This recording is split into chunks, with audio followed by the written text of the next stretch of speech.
With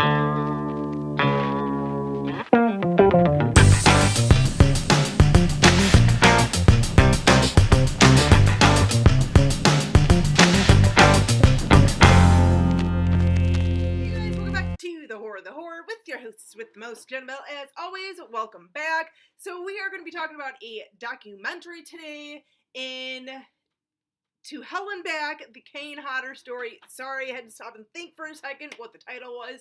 So I watched this last week, I believe, sometime or the week before. I know I'm just now getting around to doing a review on it. I know a lot of you guys have already seen this documentary. I've been hearing nothing but positive things about it. And let me tell you, it has lived up to my expectations. And for those of you who have not seen this, little fair warning, make sure you have a box of tissues for this one, because you will be having some waterworks throughout this one. You will.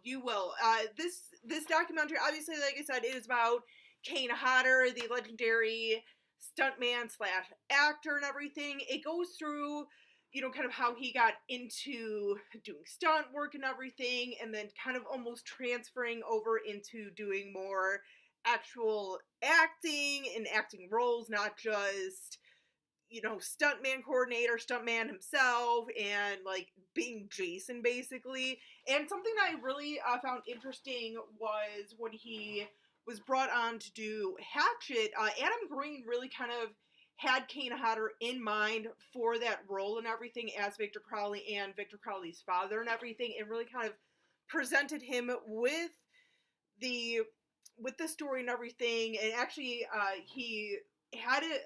Adam Green actually was telling Kane Hodder when he approached him about Hatchet, sort of outlining where he kind of wanted to go with this series and everything. And Kane Hodder signed on because he loved so much of what Adam Green was doing, his vision and everything, really kind of planning it out and still being very ambitious with this franchise and everything for a pretty new unknown film director and everything. He really had a lot of respect for Mr. Green for doing this and everything, that he was like, all right, let's do it.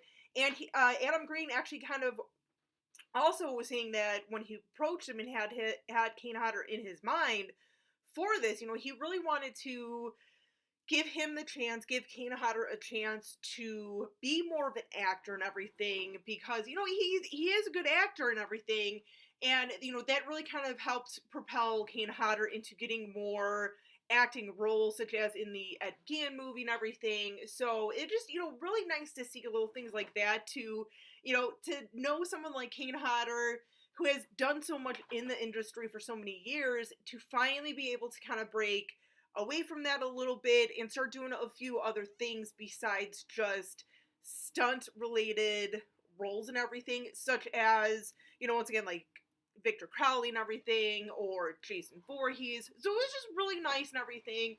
And he actually also does talk about the couple of times that he was burned. The first time being, now I had not really known this. I knew he was burned really badly from a stunt. I always thought that that's the burn and everything was mainly from the accident in Friday Part 7 and everything.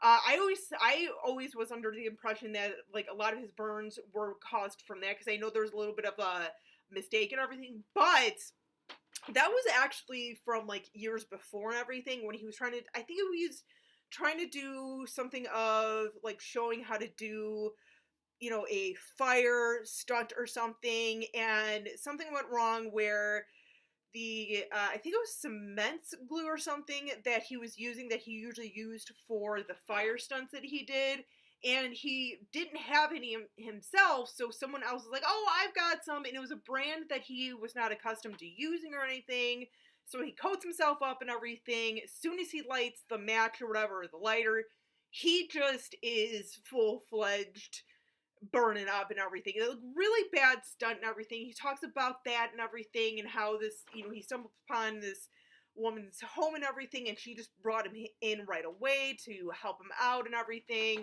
And then, of course, it does go on to talk about also, as I just mentioned, the sort of accident that he had with the fire scene or the fire stunt in Friday Part 7 that burned some of his neck.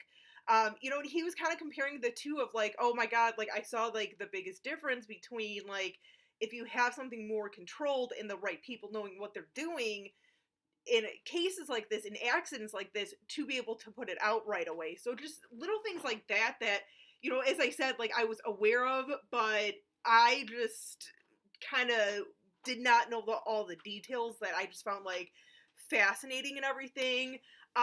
Just a lot of like amazing things, and the fact that like something that I think I've heard before about him was that when he was younger he was bullied a lot. It was like, oh my god, like thinking about that now, anyone bullying a man of Kane Hodder's size, like it's just to know like the struggles that he went through with that and everything, and it kind of like hit a home a little bit for me because I was definitely not like overly excessive bad bullying or anything, but I was definitely a little bit like partially bullied, picked on throughout all of my school career and everything. So it's like I totally relate with that.